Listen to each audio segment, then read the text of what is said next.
Hello GCE candidate, welcome to School for All. If you are discovering this channel through this video, I am Mr. Chube, your physics teacher at School for All and also the head of the engineering department at Confidence Corporation Prepare Concourse. First of all, congratulations to all students offering physics. Choosing physics means you are ambitious and ready to follow great careers such as engineering, medicine, technology, aviation, and many other scientific fields. So, if you would like guidance on the different opportunities, competitive exam, and prestigious schools you can apply to after the GCE, feel free to contact me. My number is available in the description of this video. Thank you for watching. Stay focused to the end and let's begin today's practical.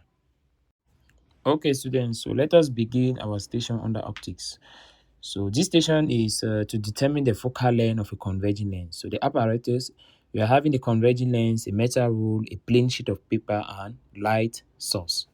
Okay, as I always say, you people should know the inference behind the experiment before starting the experiment. So from the image that you people can see on the screen, we can all see that what the inference here is that the focal length of a converging lens is the distance from where the convex lens is placed to where the sharp image is formed on the screen. Remember that our screen here is the plain sheet of paper. So that is the focal length, is the distance from where the convex lens is placed to where the sharp image is obtained at the level of the screen. So that is the inference that you should know before starting the experiment. So let us go and start the experiment. Okay, students, so let us proceed with the experiment. So you can see that here I'm using the phone as a light source. Yeah. Then I'm holding a convex lens. Is okay. So to know that it's a convex lens, you see that at the ends of the convex lens, it is sharp. Is okay. Like the middle is bigger than at the end. So that's how you identify convex lens. So that's how a convex lens looks like. Now, as we did in the inference, we are looking for a sharp image. So we vary the position of the convex lens until we obtain a sharp image at the level of the screen. When I'm talking about sharp image, it means that we should obtain a point, a light point is okay at the level of the screen. So I'll try to vary. Okay, I see. I'm trying to vary the position of the convex lens so that I should obtain that sharp image as I'm talking about. Look at this. I'm looking for that sharp image where you see when I'm varying. Okay, you see when I'm varying, then the best image will be obtained. Let us see, that is it. You see that is a point, right? That is the best image. So that is the sharp image we are looking for. And when you have that sharp image now, you should now locate where is the convex lens placed for us to have that sharp image.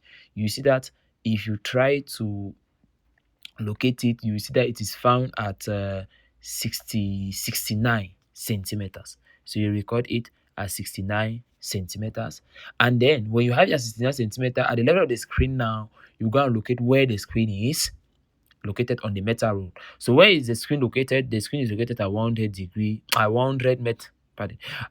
centimeters. Is okay. So the screen is located at 100 centimeters because it's at the other end of the metal rule. So from there, now we can now calculate the focal length. We all know that what focal length is distance from the convex lens to where the sharp image is from. As I was saying, sharp image is like the point that we're seeing, that light point. Yeah, it represents that what it is showing us that all the parallel rays of light after passing through the convex lens converges to one point. So that we'll call principal focus of the convex lens. And the focal length now is the distance from the screen, let's say the principal focus of the convex lens, to the convex lens. So you take directly 100 centimeters minus 69 centimeters. That will make 31 centimeters. So that is the focal length of our convex lens.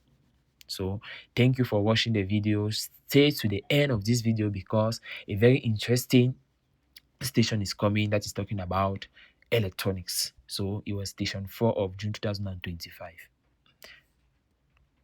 Student, now let us continue with our video. Now we are on I wonder we should do station 4 of June 2025. Yeah, station 4 is talking about electronics. Station 4 is talking about electronics. So now we'll do it like theoretically because I'm no more having access to the lab since you are writing soon. Okay, so but it's exactly as in the exam. It's exactly as in the exam. So these diagrams is exactly what you have the exam. It's okay. It's exactly what is in the exam. So this is our box A. This is how box A will be represented. Box B will be represented. This is the lead. It's okay. Now, let us see what 2025 is saying.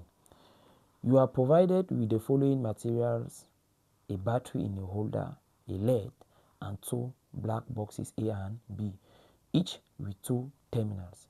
Investigate which of the boxes contains an OR gate and which contains an AND gate. Okay, students, this station is very easy. So some students are leaving it in the exam because they're not having an idea to how to do it. They know the output of maybe AND gate or OR gate because they did it in ICT or computer, but they're not having an idea how to do it, how to connect it, how to do the observation. So this is the reason why this video is very important, even though it's not really practice. It's still theoretical, but it's very important because I want to explain you what you are supposed to do at the level of the exam. It's okay. So that's good. It means that if you are having box A, as I'm saying, this is exactly the setup that you see in the exam. It's okay. The box A will be something like this with holes providing what? Some wires for you to use it as what? Switches. Yeah, the wires will be used like here. This switch A, this switch B.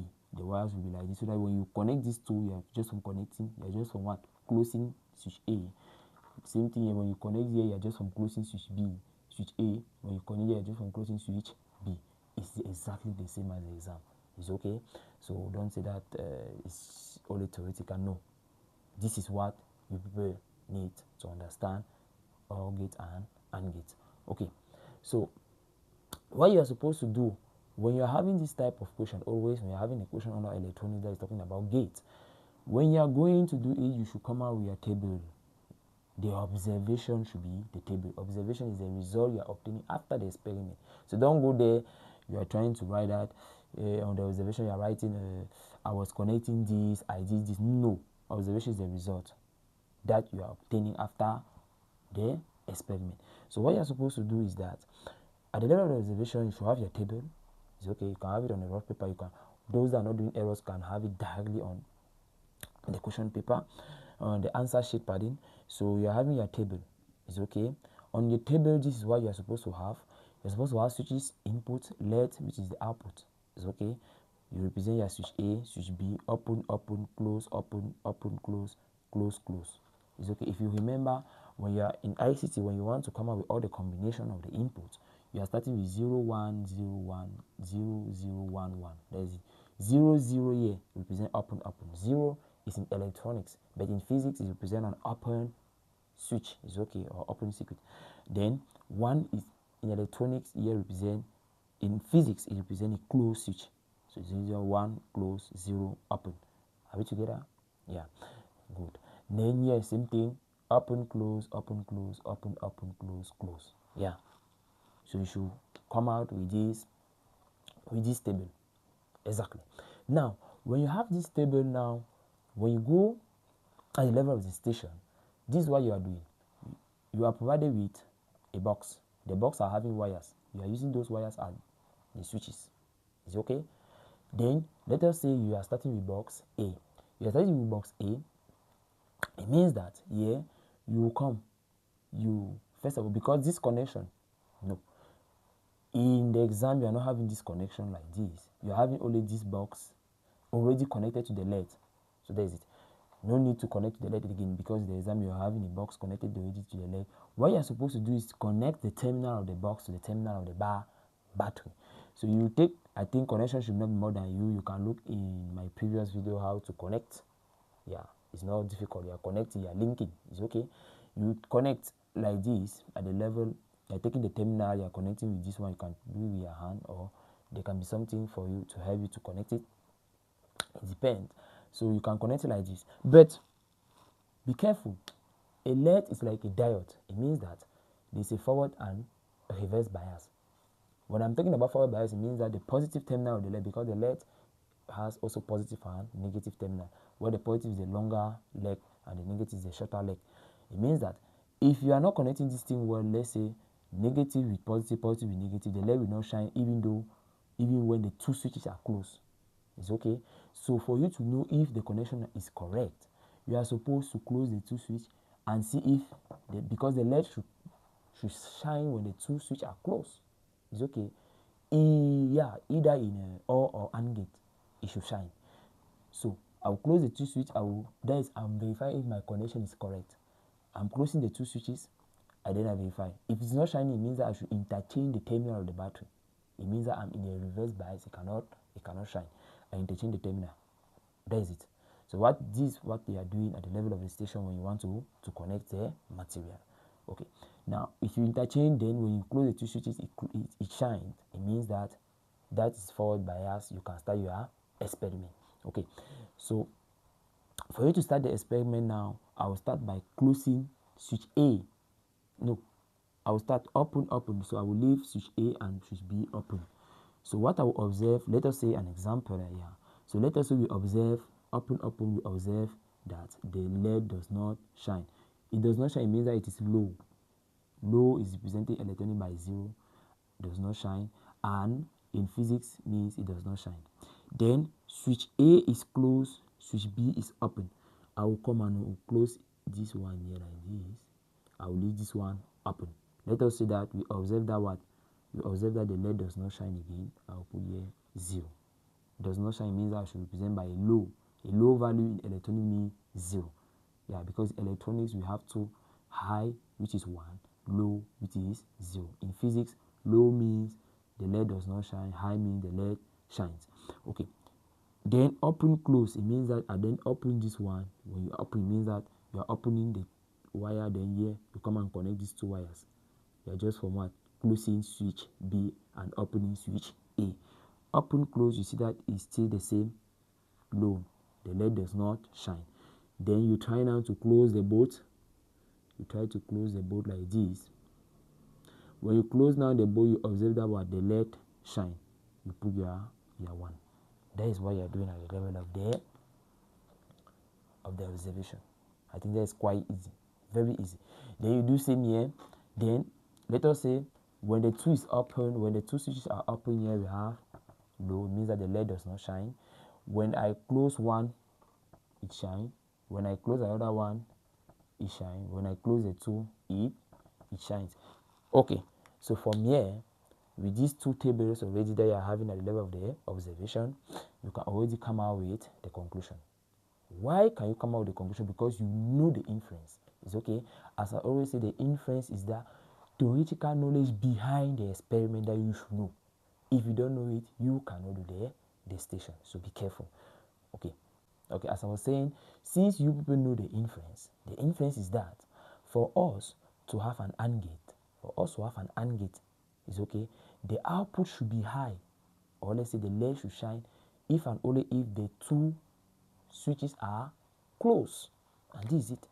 Therefore, you identify that this one is what? An AND gate. As easy as that, you have your marks. You identify the level that, at the level of the conclusion, you identify that it's an AND gate, because you know that the inference is that what? It is high only when the two switches are close. Then you go now. That was for the first inference. The second inference, you say that what? We all know that what? For OR gate, it is low only when the two switches are open. Therefore, we identify that one. This one should be OR gate. As simple as that. That is the conclusion. So the inference, OR gate, it is low only when the two switches are open. AND gate, it is high only when the two switches are closed. Conclusion, box A is AND gate, box B is OR gate. That is all. That's all about the conclusion. I think I don't know if there's any precaution here, you can know what to do there, and you are done with the experiment. So thank you for watching the video exam. It was Mr. Chube, your physics teacher in school for all.